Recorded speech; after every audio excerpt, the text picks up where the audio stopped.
Hello నమస్తే నేను Ashok welcome to ప్రజా చైతన్యం. కూటమి ఏడాది పాలన ముగిసింది. ఏడాది పాలనకు సంబంధించి ఎవరెవరికి సంబంధించి ఎవరేమనుకుంటున్నారనేటువంటి రిపోర్ట్స్ చాలా సర్వే సంస్థలు ఇస్తూ ఉన్నాయి.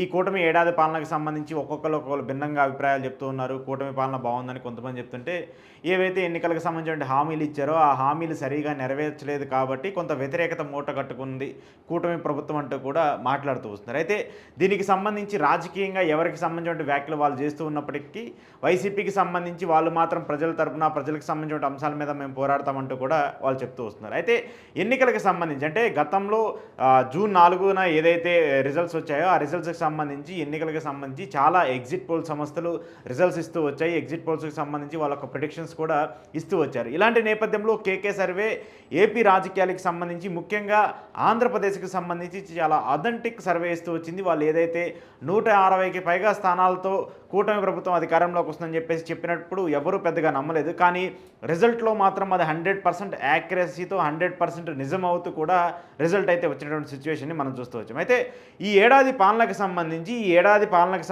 చంద్రబాబు నాయుడు గారు రెండోసారి ఆంధ్రప్రదేశ్ రాష్ట్రానికి సంబంధించి విభజిత ఆంధ్రప్రదేశ్కి సంబంధించి రెండోసారి ముఖ్యమంత్రి అయిన తర్వాత ఆయన పరిపాలనకు సంబంధించి కూటమికి సంబంధించిన అంశాలకు సంబంధించి ఒక రిపోర్ట్ను కూడా ఆయన తయారు చేస్తూ వచ్చారు. ఈ ఏడాదిలో ప్రజల నాడి ఎలా ఉంది, చంద్రబాబు నాయుడు గారిని రెండోసారి ముఖ్యమంత్రిగా ఎన్నుకున్నప్పుడు ఆంధ్రప్రదేశ్ రాష్ట్రానికి సంబంధించి అప్పుడు ప్రజల రియాక్షన్ ఎలా ఉంది, ఇప్పుడు రియాక్షన్ ఎలా ఉంది, ఎన్నికలకు సంబంధించి వాళ్ళు ఇచ్చినటువంటి హామీలు కొన్ని అమలు చేస్తూ వచ్చారు, కొన్ని అమలు చేయకుండా వచ్చారు. ఈ రెండింటి నేపథ్యంలో అమలు చేసిన వాటికి ఎలా రెస్పాండ్ అవుతున్నారు, అమలు చేయని వాటికి ఎలా రెస్పాండ్ అవుతున్నారు అంటే కూడా ఆయన పూర్తిగా ఒక యాప్ని లాంచ్ చేస్తూ ఆ యాప్లో ఆ డేటా అంతా కూడా పెడుతున్నామంటూ కూడా ఆయన చెప్తూ వచ్చారు. అయితే నిన్న కేకే చెప్పినటువంటి కొన్ని ఇంపార్టెంట్ ఫ్యాక్టర్స్ నేను మీతో డిస్కస్ చేద్దామని చెప్పేసి ఈరోజు ఈ వీడియో చేస్తున్నాను. కేకే చెప్పినటువంటి ఇంపార్టెంట్ ఫ్యాక్టర్స్ ఏంటంటే కూటమి ప్రభుత్వానికి సంబంధించి ప్రస్తుత పరిపాలన ఎలా ఉంది, ఎమ్మెల్యేలు తీరు అంటే 164 మంది కూటమి ఎమ్మెల్యేలు చాలా మంచి మెజార్టీతో విజయం సాధిస్తూ వచ్చారు. 11 మంది మాత్రమే వైసీపీ ఎమ్మెల్యేలు ఉన్నారు. వాళ్ళు వైసీపీ ఎమ్మెల్యేలుగా ఉన్నప్పటికీ కూడా నియోజకవర్గాల్లో పనులు చేసే పరిస్థితి ఉంటుంది. ఎందుకంటే ప్రభుత్వంలో అధికారంలో ఒక పార్టీ ఉండి ఎమ్మెల్యే ఇంకొక పార్టీకి సంబంధించినటువంటి వ్యక్తి అయినప్పుడు సహజంగానే నిధుల విషయంలో కావచ్చు మిగతా అంశాలకు సంబంధించి వచ్చే పరిస్థితి ఉంటుంది. కాబట్టి వైసీపీకి ఆటోమేటిక్గానే కొంత గ్రాఫ్ తగ్గే పరిస్థితి అయితే ఖచ్చితంగా కనిపిస్తూ ఉంటుంది. సో ఇలాంటి నేపథ్యంలో కూటమికి సంబంధించి 164 మంది ఎమ్మెల్యేలకు సంబంధించిన పనితీరు ఎలా ఉంది, వాళ్ళు ఎలా పనిచేస్తున్నారనేటువంటి అంశానికి సంబంధించి వాళ్ళ పరిపాలనకు సంబంధించి వాళ్ళ పనితీరుకు సంబంధించి నియోజకవర్గాలకు సంబంధించి ప్రజలు ఎన్ని మార్కులు ఇచ్చారనేటువంటి అంశాన్ని కూడా కేకే చాలా క్లియర్ కట్గా ఆయన వెబ్సైట్లో అయితే పెట్టడం జరిగింది. కొన్ని పాయింట్లు మాత్రమే ఆయన బయట పెట్టినప్పటికీ మిగతా అన్నింటినీ కూడా ఆయన వెబ్సైట్లో పొందుపరుస్తూ వచ్చారు. అయితే నిన్న కేకే చెప్పినటువంటి అంశానికి సంబంధించి 164 మంది కూటమి ఎమ్మెల్యేలకు సంబంధించి రిజల్ట్ చూసుకుంటే 19 మంది ఎమ్మెల్యేలు మరీ 30% కంటే బిలో రిజల్ట్లో ఉన్నారు. 30% మంది ప్రజలు మాత్రమే 19 మంది ఎమ్మెల్యేల మీద అన్సాటిస్ఫైగా ఉన్నారు. మిగతా వాళ్ళంతా కూడా డిస్సాటిస్ఫాక్షన్లో ఉన్నారంటూ కూడా కేకే సర్వే చెప్తుంది. ఆ 19 మంది ప్రధానంగా టీడీపీ జనసేనకు సంబంధించి ఎమ్మెల్యేలుగా ఉన్నారంటూ కూడా ఆయన చెప్తూ వస్తున్నారు. రెండవ ఇంట్రెస్టింగ్ పాయింట్ ఏంటంటే మిగతా నియోజకవర్గాలకు సంబంధించినటువంటి ఎమ్మెల్యేలు కావచ్చు, మిగతా నియోజకవర్గాలకు సంబంధించిన పనితీరు చూసుకుంటే దాదాపు 70 నుంచి 80% మంది ఎమ్మెల్యేలు అంటే 70 నుంచి 80 మంది ఎమ్మెల్యేలు కేవలం 50% మార్కులు మాత్రమే పొందారంట. 50% మార్కులు మాత్రమే పొందారు అంటే కనీసం 50 ఆ బిలో కంపేర్ చేసుకుంటే 100 మంది కూటమి ఎమ్మెల్యేలు ఇప్పుడు ఈ ఏడాది పాలనకి సంబంధించి రిజల్ట్ వచ్చింది. ఒక 20 మంది ఎమ్మెల్యేలకు 30% మార్కులే వస్తే ఒక 70 నుంచి 80 మంది ఎమ్మెల్యేలకు 50% మార్కులే వచ్చాయి. అంటే ఈ రెండింటిని ఎంత కంపేర్ చూసుకున్నా కూడా ఈ రెండింటికి సంబంధించి దాదాపు 100 మంది ఎమ్మెల్యేలు బిలో 50% ఆఫ్ మార్క్స్తోనే ఈ ఏడాది పాలన అయితే కొనసాగించినట్టు కూడా మనకి తెలుస్తుంది. మిగతా అబోవ్ ఎవరైతే ఉన్నారో 64 మంది ఎమ్మెల్యేలు వాళ్ళంతా కూడా బిలో 50%తో ఉన్నట్టయితే కనిపిస్తూ వస్తుంది. సో ఇక్కడ ప్రధానంగా కొన్ని అంశాలకు సంబంధించి ఆయన ప్రధానంగా చెప్తూ ఉన్నారు. సూపర్ 6 హామీలకు సంబంధించి కావచ్చు, అలాగే ఆ తర్వాత జరిగినటువంటి పరిణామాలు, ఇప్పుడు జరుగుతున్నటువంటి అరెస్టులు కావచ్చు, లేదంటే వైసీపీ నేతలకు సంబంధించి జరుగుతున్నటువంటి చర్చలు కావచ్చు, ఇలా కొన్ని క్లాషెస్ అన్నింటినీ కూడా వాళ్ళు పొందుపరుచుకుంటూ వచ్చారు. ఆ తర్వాత టీడీపీ పార్టీకి సంబంధించి గత కొన్ని రోజులుగా చర్చ జరుగుతుంది. టీడీపీ పార్టీకి సంబంధించి తర్వాత అయ్యేటువంటి రథసారథి ఎవరు, టీడీపీ పార్టీని ఎవరు నడిపిస్తే బాగుంటుంది, టీడీపీ పార్టీకి సంబంధించి ఎవరు ఆ పార్టీని లీడ్ చేస్తే బాగుంటుందనేటువంటి ఒక క్వశ్చన్ని ప్రజల్లోకి తీసుకెళ్ళినప్పుడు ప్రజలు చాలా భిన్నంగా దానికి సంబంధించి రిజల్ట్ ఇచ్చారనేది కూడా కేకే చెప్తూ ఉన్నారు. అయితే ఇక్కడ ఏమాత్రం రాజకీయాలకు సంబంధం లేనటువంటి జూనియర్ ఎన్టీఆర్ పేరును ఎక్కువగా ప్రస్తావిస్తూ వచ్చారంట ప్రజలు. ఈ ప్రజలు చెప్పేటువంటి ప్రధాన అంశం ఏంటంటే లోకేష్ నాయకత్వం కంటే జూనియర్ ఎన్టీఆర్ నాయకత్వమే టీడీపీ బలంగా ఉంటుంది, బలపడుతుంది. లోకేష్ నాయకత్వం కంటే జూనియర్ ఎన్టీఆరే ఆ పార్టీని నడిపితే మళ్ళీ పూర్వవైపు వస్తుందంటూ కూడా ప్రజలు తమ అభిప్రాయాన్ని చెప్పినట్టు కూడా తెలుస్తుంది. దాంతోపాటు రాష్ట్రానికి రాబోయే యువనాయకుడు కావచ్చు, లేదంటే రాబోయే యంగ్ ముఖ్యమంత్రి ఎవరు అని అడిగినప్పుడు లోకేష్ గారికి సంబంధించి కావచ్చు, పవన్ కళ్యాణ్ గారికి సంబంధించి కావచ్చు, అలాగే రాజకీయాలకు సంబంధం లేకుండా ఉన్నటువంటి జూనియర్ ఎన్టీఆర్కి సంబంధించి కావచ్చు, ఈ మూడింటిని కంపేర్ చేసుకొని చూసుకున్నప్పుడు జూనియర్ ఎన్టీఆర్ పేరుని చాలామంది ఎక్కువగా ప్రస్తావిస్తూ వచ్చారు. అది కూడా టీడీపీకి సంబంధించినటువంటి ఓటర్లు, టీడీపీని ప్రేమించేటువంటి వ్యక్తులే జూనియర్ ఎన్టీఆర్ రాజకీయాల్లోకి ఇస్తే బాగుంటుంది, ఆయన టీడీపీ పార్టీని కైవసం చేసుకుంటే బాగుంటుంది, దాంతోపాటు ఆయన ముఖ్యమంత్రి అయ్యే అవకాశాలు ఉంటాయంటూ కూడా ఆయన చెప్పినట్టు కూడా తెలుస్తుంది. సో ఈ అంశాలన్నింటినీ మనం పరిశీలించుకున్నప్పుడు టీడీపీ పార్టీకి లోకేష్ కావాలని చెప్పేసి ఎంతమంది అభిప్రాయపడుతున్నారో, టీడీపీ పార్టీకి సంబంధించి ఆయన నాయకత్వానికి సంబంధించి ఎంతమంది ఉండాలని చెప్పేసి కోరుకుంటున్నారో అంతకంటే ఎక్కువ మంది జూనియర్ ఎన్టీఆర్ కూడా టీడీపీ పార్టీలోకి రావాలి, జూనియర్ ఎన్టీఆర్ కూడా టీడీపీ పార్టీలోకి వచ్చి ఆ పార్టీ బాధ్యతలు చేపడితే బాగుంటుందంటూ కూడా మాట్లాడుతున్నటువంటి చర్చ అయితే మనకు కనిపిస్తుంది. ఇక మరోవైపు పవన్ కళ్యాణ్ గారికి సంబంధించి ఆయన జనసేన పార్టీకి సంబంధించిన ప్రస్తావన ఒకసారి చూసుకుంటే గతంలో కూడా కేకే చాలా క్లియర్గా చెప్పేశారు. 21 అసెంబ్లీ స్థానాల్లో 2 పార్లమెంటు స్థానాల్లో పోటీ చేస్తున్నటువంటి జనసేన పార్టీ 100% స్ట్రైక్ రేట్తో విజయం సాధిస్తుందంటూ కూడా ఆయన చెప్తూ వచ్చారు. యాజ్ ఇట్ ఈజ్గా అదే రిజల్ట్ కూడా మొన్న రిజల్ట్ డే కూడా మనం ఇంపాక్ట్ కూడా చూస్తూ వచ్చాం. సో ఇప్పుడు పరిస్థితి జనసేన పార్టీకి సంబంధించి జనసేన నియోజకవర్గాలకు సంబంధించి ఒకసారి కంపేర్ చేసుకుంటే దాదాపు 60-40% ప్రజలు సాటిస్ఫైగా ఉన్నారనేటువంటి ఒక సిచ్యువేషన్ అయితే చెప్తున్నారు.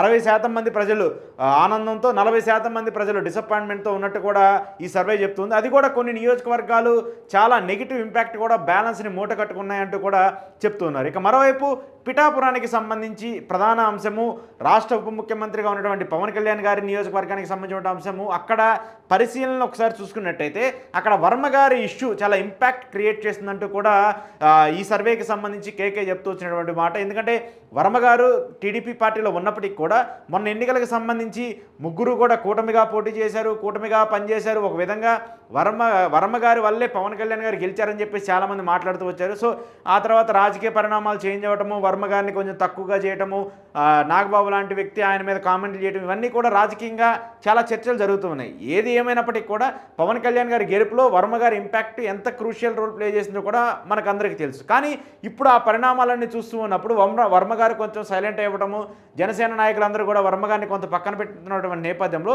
ఆ ఇంపాక్ట్ ఆ నియోజకవర్గంలో కనిపిస్తుందంటూ కూడా కేకే సర్వే తన ఏదైతే డేటా ఇచ్చారో దానికి సంబంధించి చెప్తూ ఉన్నారు. ఇక మరోవైపు పవన్ కళ్యాణ్ గారికి సంబంధించి రాబోయే రోజుల్లో పవన్ కళ్యాణ్ గారు ఇండిపెండెంట్గా, జనసేన పార్టీ ఇండిపెండెంట్గా పోటీ చేస్తే ముఖ్యమంత్రి అయ్యే అవకాశం ఉంటుందా అనేటువంటి ఒక చర్చను కూడా ప్రజల్లోకి తీసుకెళ్లినటువంటి నేపథ్యంలో, ఎందుకంటే 21 స్థానాలు గెలిచి 2 పార్లమెంట్ సీట్లు గెలిచినటువంటి జనసేన పార్టీ, సో ఆ పరిణామాలన్నీ కూడా చూసుకుంటూ ఉన్నప్పుడు ఖచ్చితంగా జనసేన పార్టీకి కొంత ఇంపాక్ట్ రోల్ ఉంటుంది అనేటువంటి ఒక చర్చ కూడా జరుగుతుంది. సో ఇలాంటి నేపథ్యంలో జనసేన ఇండిపెండెంట్గా పోటీ చేస్తే ముఖ్యమంత్రి అయ్యే అవకాశం ఉంటుందా అనేటువంటి ఒక క్వశ్చన్ ప్రజల్లోకి తీసుకెళ్ళినప్పుడు ఎక్కడా కూడా దానికి సంబంధించి రిజల్ట్ అయితే పాజిటివ్గా వచ్చినటువంటి సిచ్యువేషన్స్ అయితే కనిపించట్లేదు. కేవలం 15-20% పబ్లిక్ మాత్రమే పవన్ కళ్యాణ్ గారికి సపోర్ట్గా ఆయన ఇండిపెండెంట్గా గెలుస్తారంటూ చెప్తూ ఉంటే దాదాపు 80% మంది ప్రజలు పవన్ కళ్యాణ్ ముఖ్యమంత్రి అభ్యత్వాన్ని, పవన్ కళ్యాణ్కి సంబంధించినటువంటి రిజల్ట్ని కొంచెం నెగిటివ్గానే చూసినటువంటి సిచ్యువేషన్ అయితే కనిపిస్తుంది. సో కూటమిగా ఉంటేనే,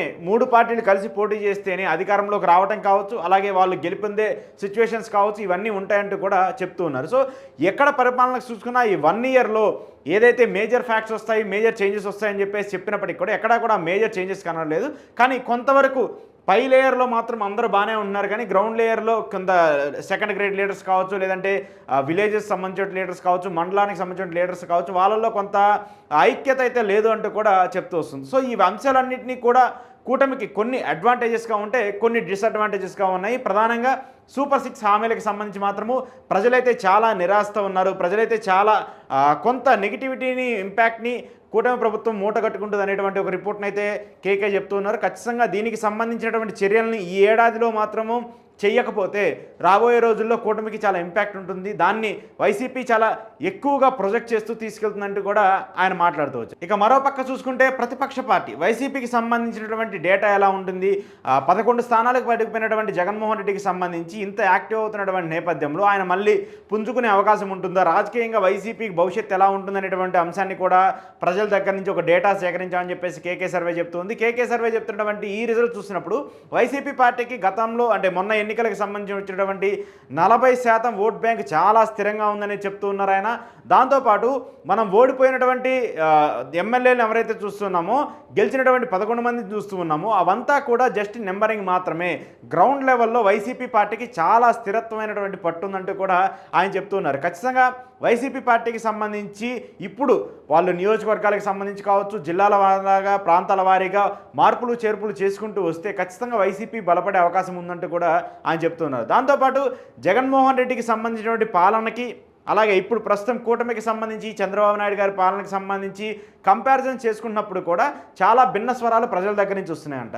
వాలంటీర్లకు సంబంధించిన వ్యవస్థ కావచ్చు, సచివాలయానికి సంబంధించిన వ్యవస్థ కావచ్చు, అలాగే ప్రజలకు సంబంధించి డైరెక్ట్గా వ్యానుల్లో రేషన్ సప్లై చేయడం కావచ్చు, పెన్షన్లు ఇంటికి తీసుకెళ్ళి ఇవ్వడం కావచ్చు, ఇలాంటివన్నింటినీ చూస్తున్నప్పుడు అప్పుడు జగన్మోహన్ రెడ్డి చేసినటువంటి అంశాలు ఇప్పుడు కూటమి వచ్చిన తర్వాత వాటన్నిటిని ఎత్తేసారు కదా.